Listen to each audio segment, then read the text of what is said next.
Welcome to the Seeker to Seeker podcast. I'm your host Simeon, and I bring you conversations with students of the human spirit.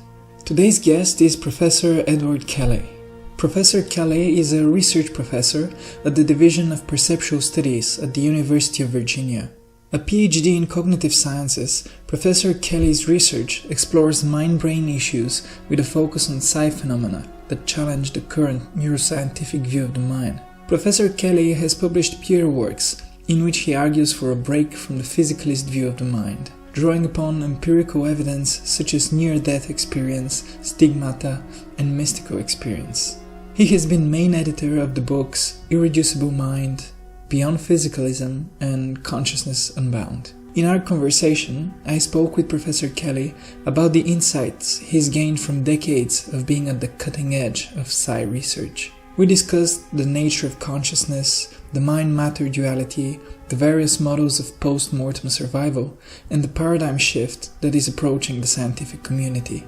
We also spoke about the difficulties of sticking out too much in the scientific community, and how studying the human spirit has transformed Professor Kelly's personal life. If you like this sort of content, make sure to like and subscribe.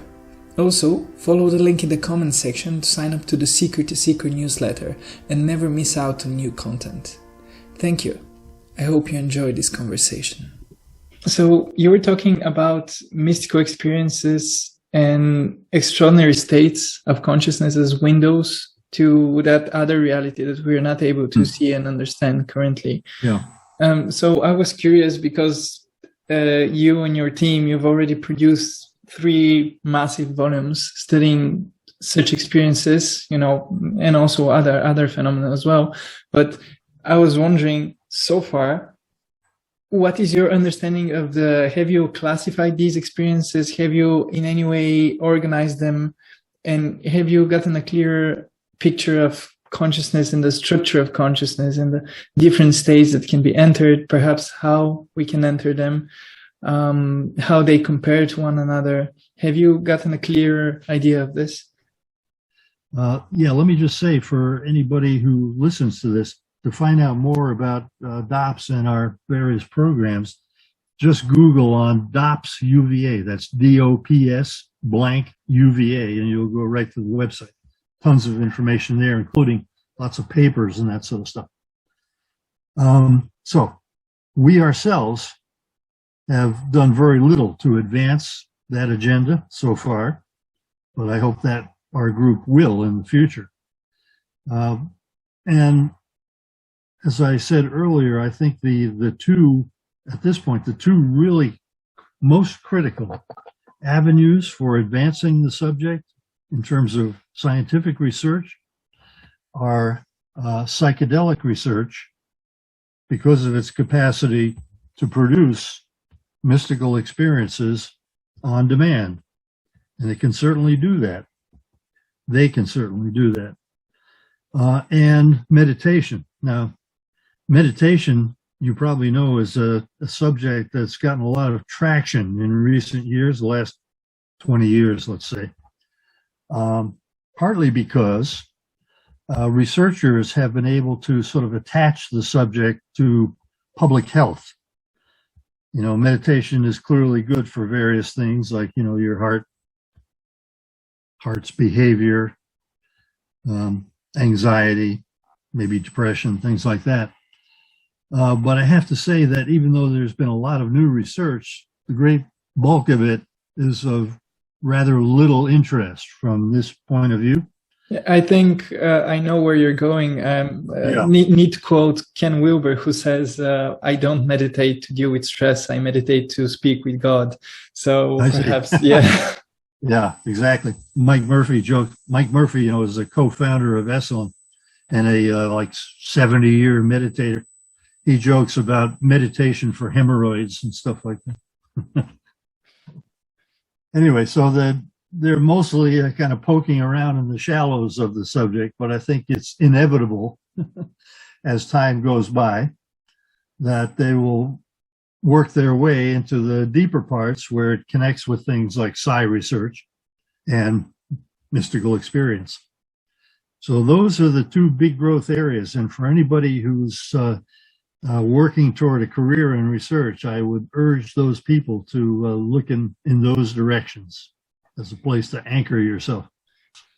So, can you tell me how you've personally managed to keep on going in this environment? Because, your path and the path of your colleagues is very different to the path of somebody whose work is always being celebrated in a society where, your work would be given a platform. It would certainly be celebrated, even if something in it is one day proven to be in some way or another erroneous. Still, the potential and the different avenues of new exploration you're bringing, it's amazing. But all of this happens inside an environment that seems to be very hostile to anything entering the popular understanding and popular knowledge. Yeah. So how have you managed to stay sane and to stay motivated? Well, I had the great good fortune to have parents who consistently encouraged me in relation to career and work and so on, to find something that I thought was worthwhile and do that no matter what. They were never interested, and I've never been interested in sort of conventional career stuff like salaries and, approbation or honors. And as I said, on my very first encounter with the subject and William James's involvement with it, I realized that, wow, if this stuff is for real, it is really important. It really affects our fundamental ideas about the nature of things at a very basic level. And I've retained that intuition, faith, ever since. I find this work to be more interesting than anything else I could possibly do. And I keep plugging away at it as best I can. It's been a hard road at times. I mean, for example, about 1987, we had been at the electrical engineering department at Duke for 10 years or so. We got a new department chairman in electrical engineering and a new dean for the School of Engineering, both of whom were implacably hostile to the kind of work that we were doing. So we realized we were going to have to leave. Went off on our own for a while, quickly ran out of money. And at that point, I started applying for jobs. And by then I had 2 kids from a first marriage. So I wrote to a number of places that I wouldn't even have bothered applying to coming right out of graduate school. And I remember one in particular, I got a letter. I sent a letter to this department. I won't identify them. And within days, I got a direct response from the chairman of that department who said, Mr. Kelly, very pointedly, since I was a Ph.D., Mr. Kelly, there is no room in this Department of Scientific Psychology for someone with your interests. Wow. Discussion. Wow. That was a shock to me, I must say. But like I say, I personally think that the collective work over 140 years now, the Society for Psychical Research in London was founded in 1882. William James thought the battle was over basically by the early 20th century. It goes on today. It's amazing to see how the same old arguments come up over and over again.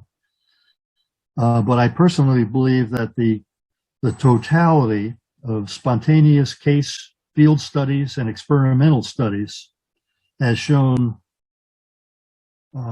far beyond any reasonable possibility of doubt that psi phenomena exist as facts of nature, period.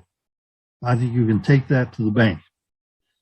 And consequently, that our most fundamental ideas about the nature of reality have to be modified in a way that will preserve what's good in science as it has developed so far, but also allows us to make some kind of sense out of not only psi phenomena, but things like mystical experiences, extreme forms of creativity. A guy like the Indian mathematician Ramanujan, for example, is so off the charts, and our present conceptual apparatus in cognitive psychology so primitive that there is absolutely no way of explaining a guy like that. I mean, he is just extraordinary.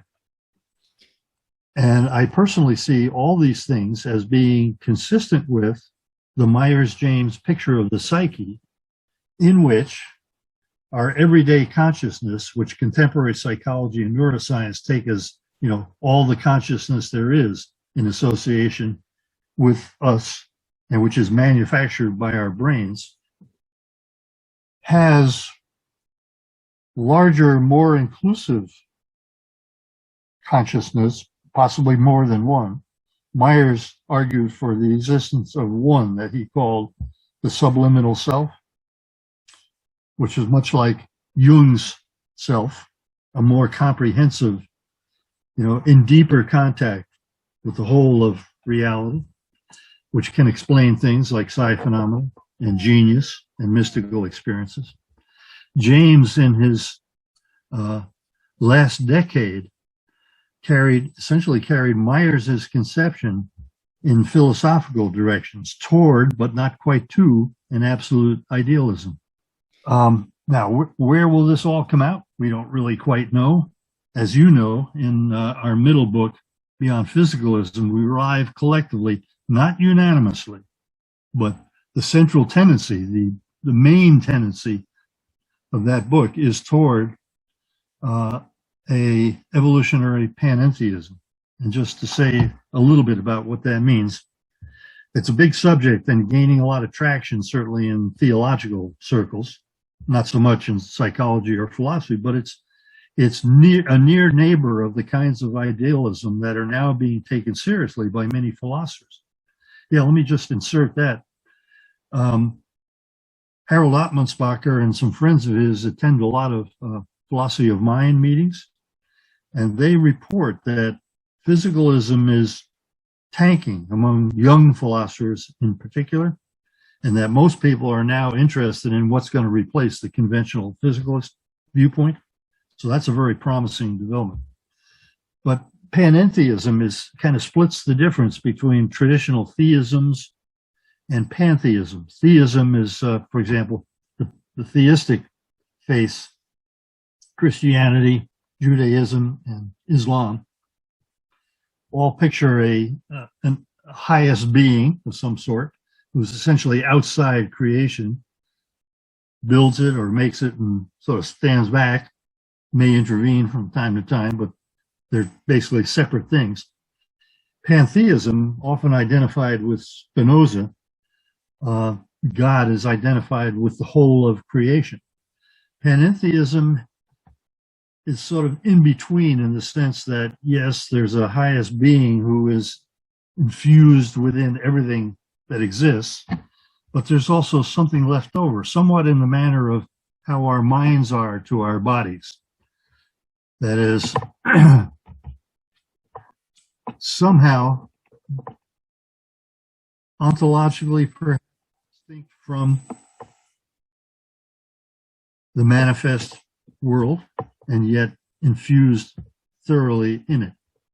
That's the brief version. A terrific, by the way, it's one by Hartshorn and Rees. It's called Philosophers Speak of God. It's really an extraordinary book, and they talk about people like William James and Peirce and, well, a bunch of others, about 50 others from various traditions as exemplars of that basic point of view. And as I mentioned earlier, that seems to be where Jung was headed in his last days. So, Ed, here we touch upon a question that I previously mentioned to you that I have, which is that your work, you and your colleagues' work, touches upon post-mortem survival. It also touches upon reincarnation, and it also touches upon some sort of unitary consciousness that underlies all of life. So I'm wondering, how can these things be true all at once, or perhaps some of them are true, or how would the Myers-James picture of personality and mind, how would it accommodate all of these phenomena at the same time? Let me sketch my understanding of this situation. The essence of Myers's picture of human personality was to conceive of a larger, normally hidden consciousness that includes the everyday consciousness. He generated a lot of evidence for that picture, which William James took seriously. And in his, beginning with the varieties of religious experience, and let me just mention, by the way, that James says at multiple points in that book, which is the best-selling psychology book of all time, that he is using Myers's model to try to understand various phenomena of religious experience. And in the end of the book, he sort of kind of hints at a bigger program that he is working on to elaborate that basic picture in new directions. And in a pluralistic universe, he does exactly that. He takes Myers's idea of the subliminal self as given and imagines it being extended. That is, if it's true, and he thinks it is true for good evidential reasons, that our everyday consciousness, it lives within a larger consciousness of some sort, which is more inclusive, has capacities of its own, such as psi capacities, for example, access to bigger parts of the world. It could be true that that larger consciousness is itself a portion of some still larger consciousness. There might be multiple levels extending up to some highest form. And it's there that he wants to draw a contrast between his view and the prevailing kinds of philosophical absolute idealism, because he doesn't like the idea of one all-inclusive consciousness that's responsible for everything. He doesn't want God to have to account for the presence of evil in the world, for example. He'd like whatever corresponds to our ideas of God to be more sort of accessible to us as humans. Ed, just a clarifying question here. So James's idea of different levels of consciousness being hierarchically ordered, does it go down as well, so that there are different layers of consciousness nested within our own selves? So let's say some unconscious behavior that we exhibit is like a smaller consciousness nested within our larger personality, in the same way that our personality is a part of something greater. He doesn't specifically go in that way, but I think would have been sympathetic to it. And we talk about it a bit in the next to last chapter of Beyond Physicalism.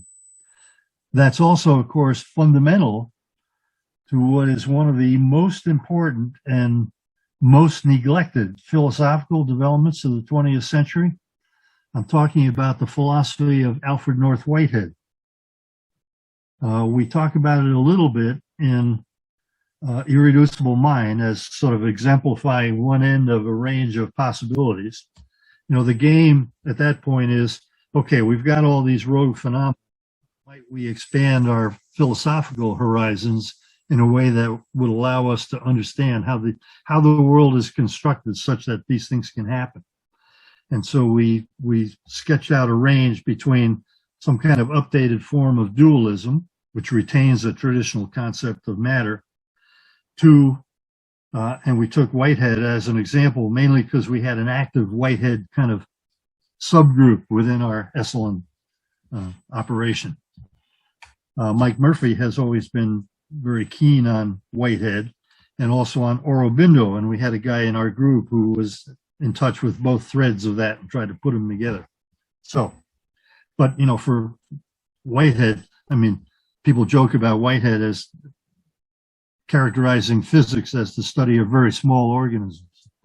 So there's some proto-consciousness associated right down to the very bottom level of whatever the littlest bits are. And that's still very controversial, but certainly there's been a lot of recent work that shows that consciousness probably does go far deeper into reality than most scientists traditionally thought. I mean, Descartes, for example, thought we had all the consciousness there is, even animals don't have that. John Searle joked about how anybody who thinks his dogs aren't conscious hasn't met his dog, Ludwig. Typical Searle joke. But yeah, and Searle actually tells a story about how he was lecturing in Portugal or somewhere, talking about this problem. Where does consciousness first arise in evolution? He said, well, dogs and cats, we all know they're conscious. And goes several steps further. But, you know, when you get to things like slugs, it's hard for me to take that seriously. And a woman spoke up at that moment who was apparently one of the world's leading experts on slugs and declared her belief that slugs are conscious. But that's a very hard line to draw. And you see there's a fundamental contrast here between bottom-up theories, which say that we start with this, you know, ultimate physical stuff, whatever it is, and at some point it becomes complicated enough in some way we don't understand to generate a little bit of consciousness. And then evolution proceeds, organisms become progressively more complex, and their mental capacities and consciousness, they become correspondingly more complex. And I think that's clearly true. So to ask another clarifying question here, when you mention consciousness, when you speak about consciousness, you don't mean merely awareness, you mean also a mental life, correct? Well, it's very hard to talk sensibly about what it might be like as you go further and further down. I mean, yes, I tend to think of consciousness as being the fundamental thing which can express itself through organisms depending on their complexity. And again, I'm talking in this very dualistic way that keeps the traditional matter side intact. And that's easy for me to do. It's a way of thought that I grew up with and still lapse into. But there's another way of thinking about this, which is that, yes, physical structures are evolving, and there's something about them that allows this independent consciousness that's at the base of everything to express itself more fully in connection with these more complicated organisms. Now, we don't understand what that connection is. We have some little bits of ideas about it.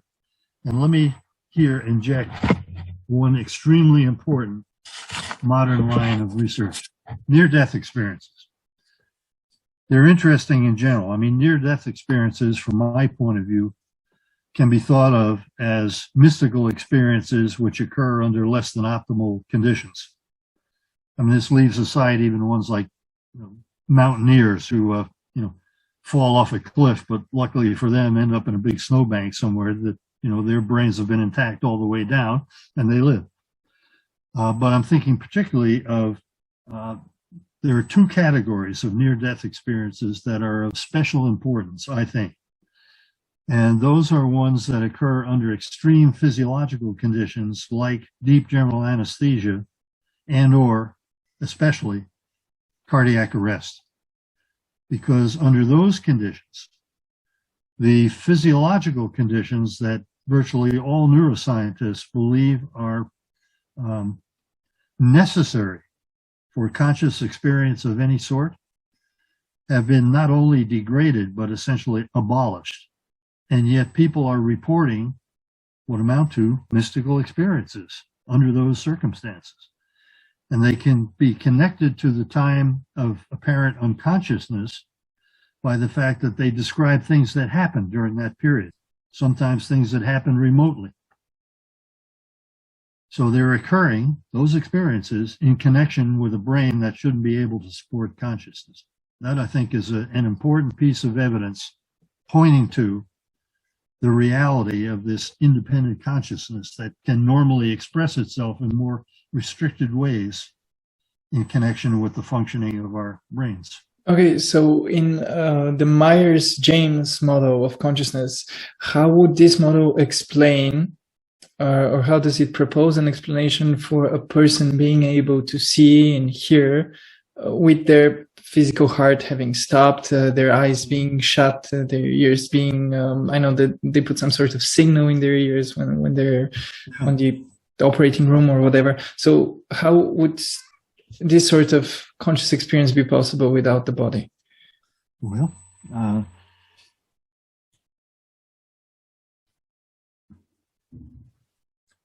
how best to say this? Okay, this is a short commercial break. Just wanted to thank you for watching this video and to invite you to like and subscribe if you haven't already. Beside this podcast, Seeker to Seeker is also offering video essays on psychology, philosophy and religion, and in-depth articles on our website. All are free and I make all of them, so I'd really appreciate your support in whatever form you show it. And last thing, I promise, for the most appreciative members of our audience, there is a Seeker to Seeker Patreon page. And there you can show your love with a small monthly donation. And that would be amazing, because I've never actually made any money for any of this. Okay, so that's it. Self-marketing really makes me feel funny every time I do it. So now back to the conversation. Consider your dreams. In your dreams, you manufacture a world that in many respects is like this world that you and I are inhabiting. I'm looking at your books on your bookshelf. You know they're there. And yet, there is essentially zero corresponding sensory input coming into you. And yet, consciousness is somehow able to manufacture that world for you during your sleep. I think mystical experiences are of a similar type.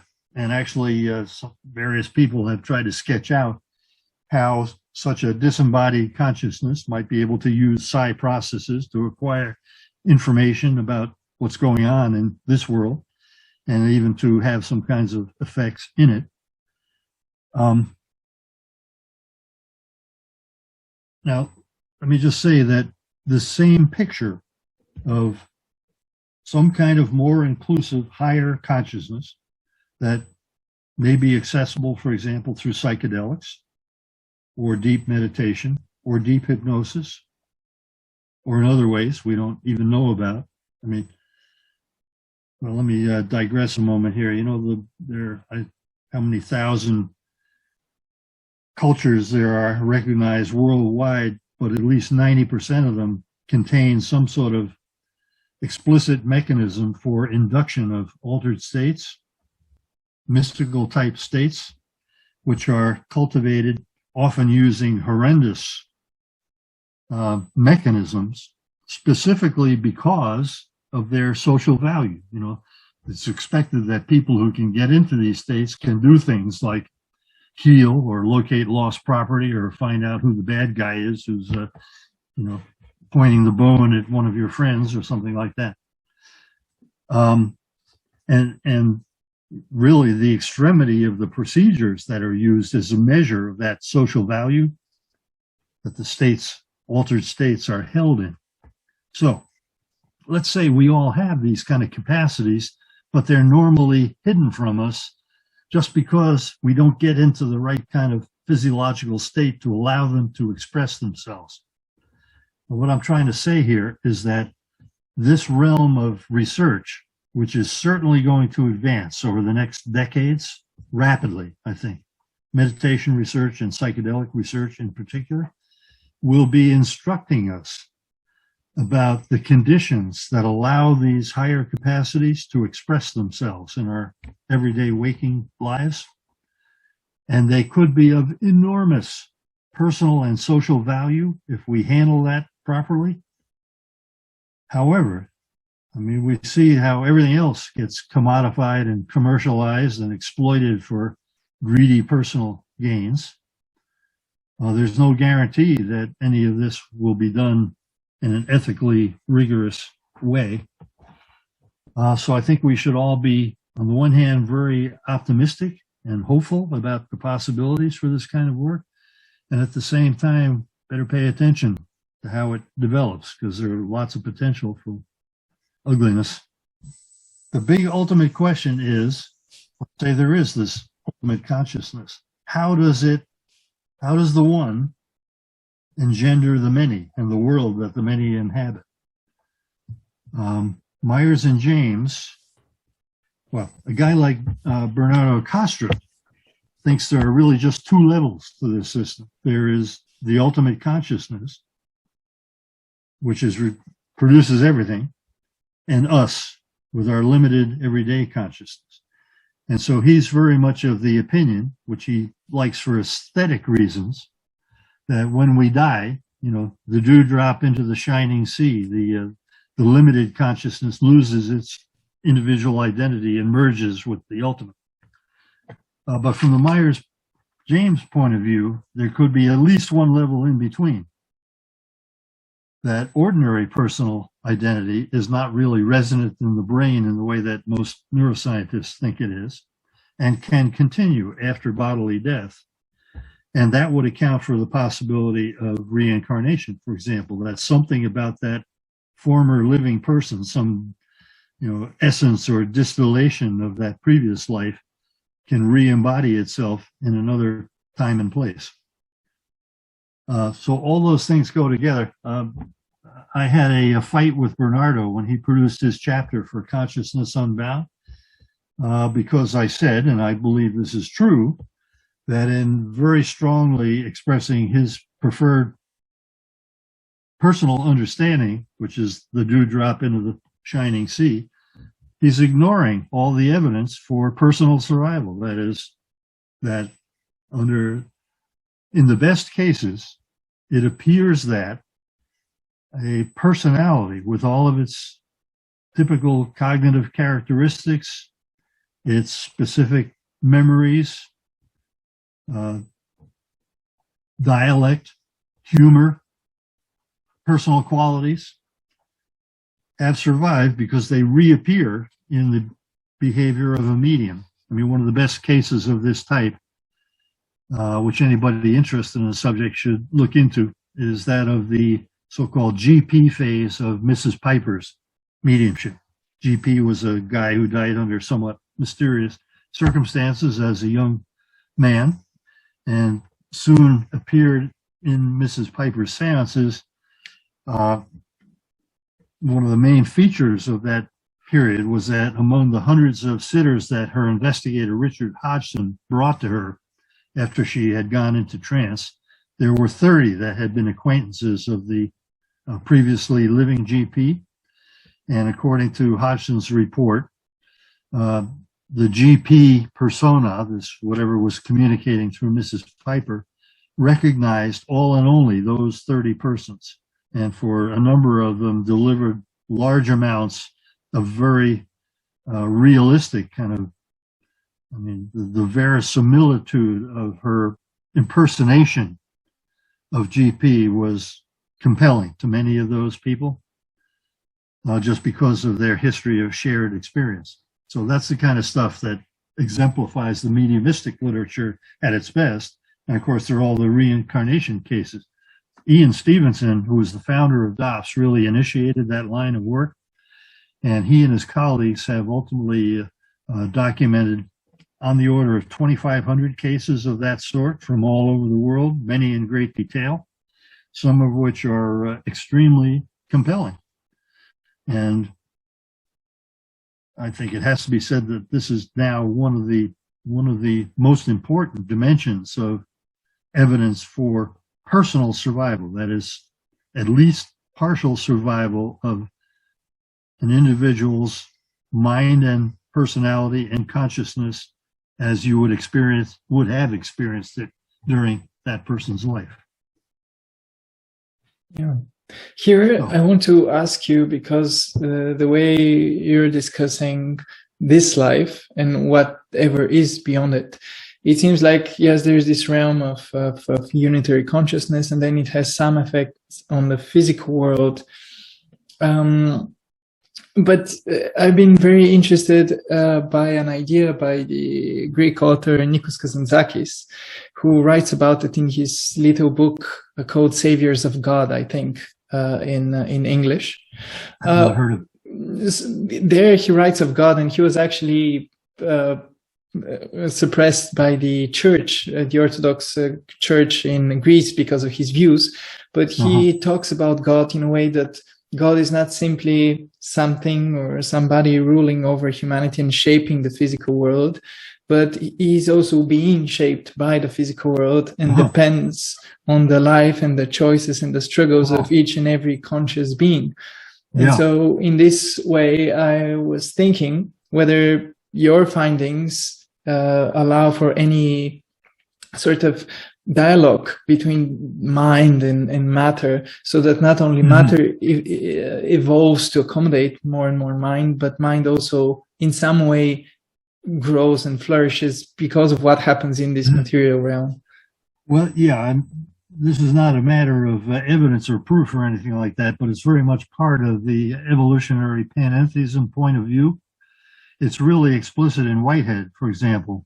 And James, God bless him, I mean, William James was a philosopher of the old type who was totally focused on philosophy as an instrument of real human life, you know, as opposed to the whole analytic tradition, which I personally think, and James would have agreed, has largely gotten lost in, you know, little technical, logical stuff and gotten away from classical, traditional philosophy, trying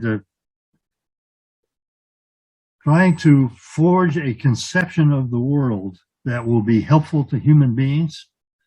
For James, I mean, he announces it in Varieties of Religious Experience, that he likes the idea that we in our own poor ways may be helping this ultimate being, whatever it is, to do his or her work, its work. And that's very explicit in Whitehead's scheme of things. Whitehead saw the task of modern philosophy to be reconciliation of science and religion, or science and spirituality, let's say, as the two greatest forces in human history. And of course, he was an immense figure in math and science and logic of the early 20th century. He developed his own relativity theory, co-author of Principia Mathematica and all that. This is a giant. I mean, a guy who's off the charts. His system is very difficult, but it gives a picture of an organic universe evolving with God and that universe co-creating what is. So we really can, if we respond to the lures provided by that ultimate being, which have to do with things. He was very Platonic, like many mathematicians. You know, truth, beauty, goodness, those are the things that lure us. And if we respond to those lures and run our individual lives well, we can help the universe evolve in a healthy way. But it's not guaranteed. There's no foreordained plan that's working itself out. And evil is real in the world, and we're responsible for most, if not all of it. So it's a battle. If anything, I kind of tend towards Zoroastrianism, you know, the battle of Hormuzd and Ahriman for the ultimate destiny of the universe.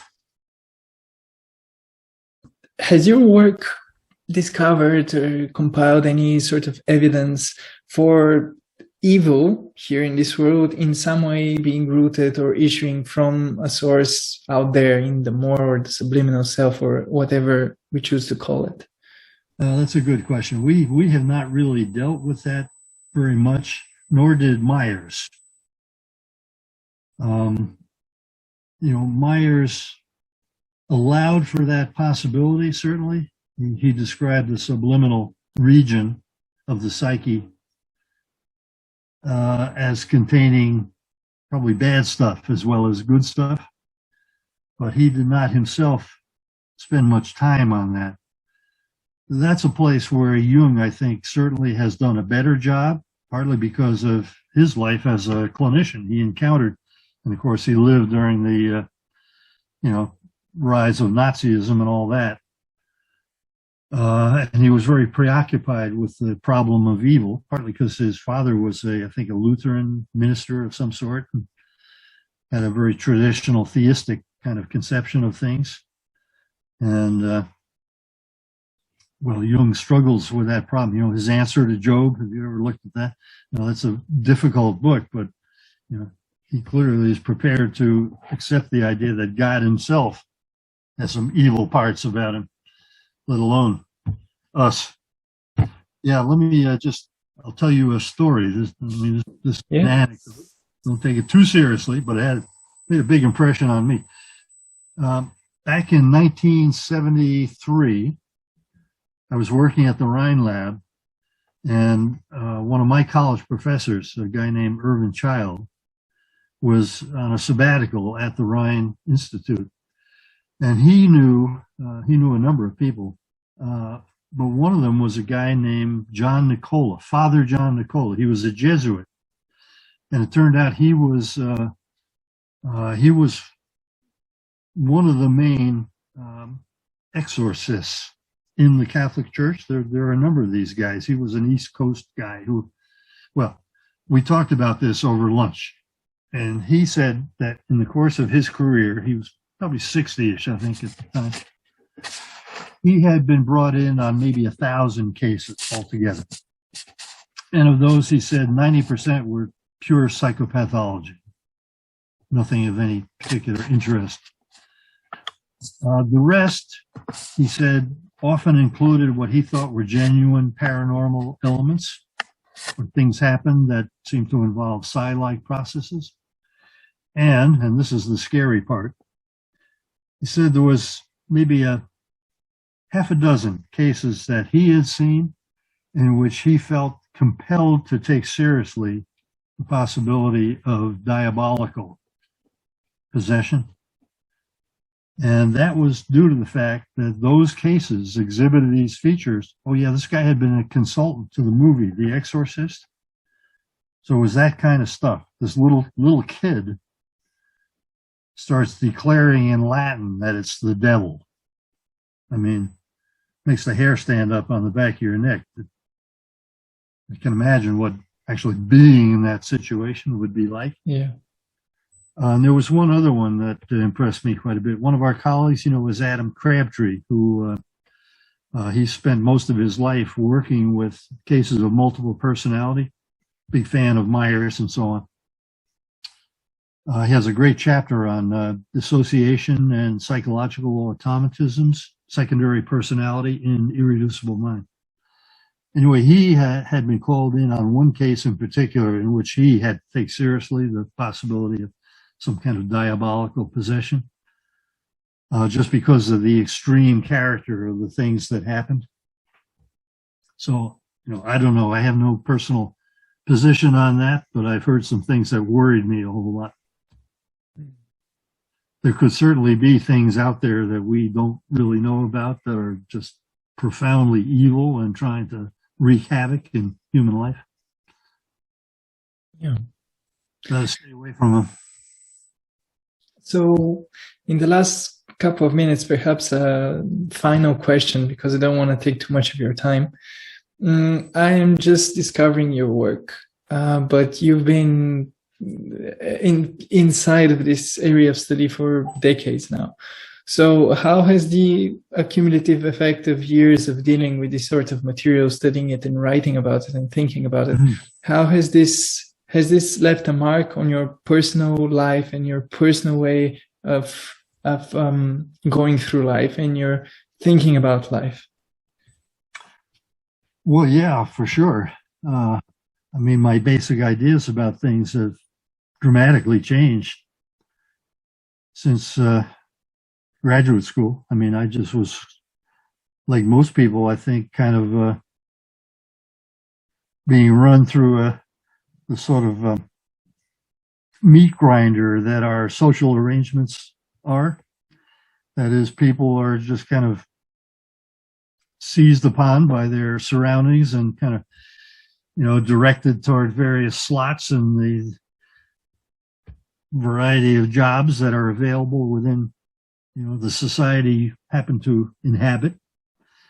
I never took religion at all seriously as a child. I was brought up Catholic, went to church with my parents, but for me it was mainly an annoyance.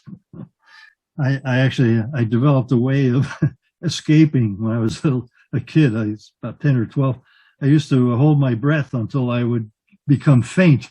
And then tell my parents I felt I was going to pass out and needed to go outside for air. And they let me do that on a pretty regular basis.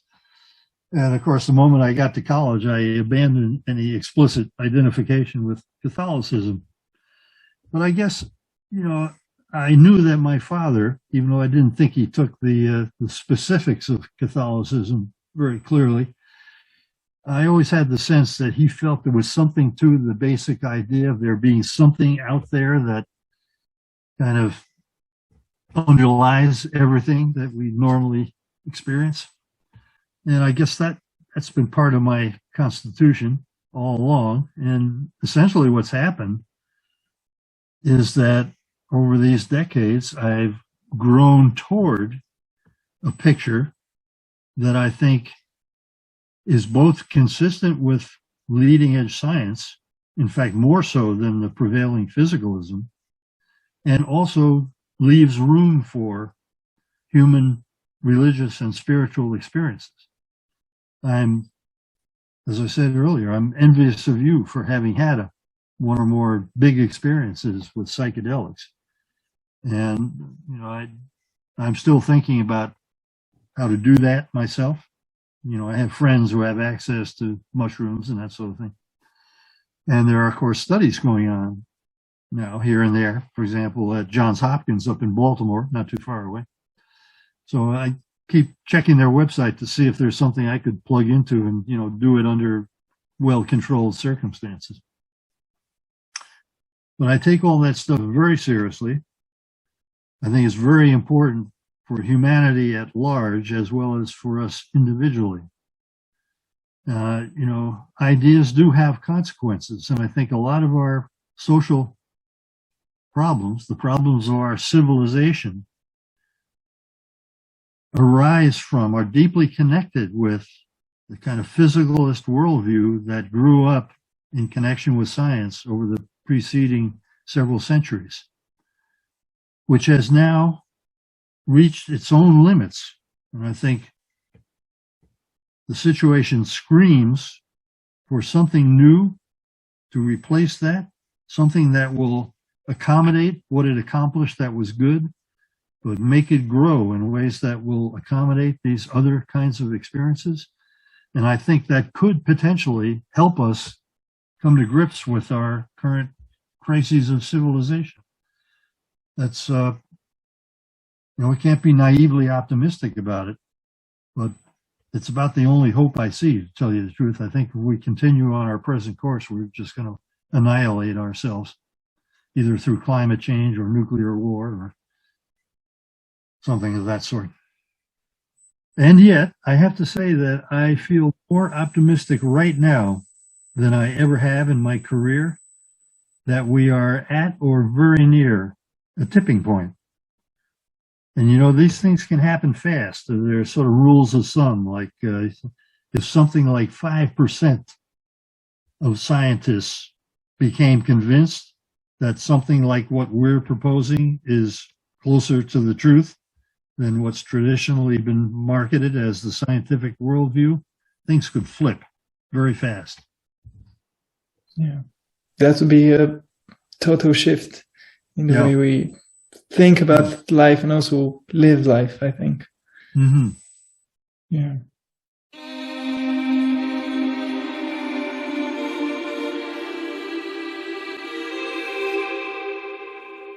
Thank you for watching to the very end.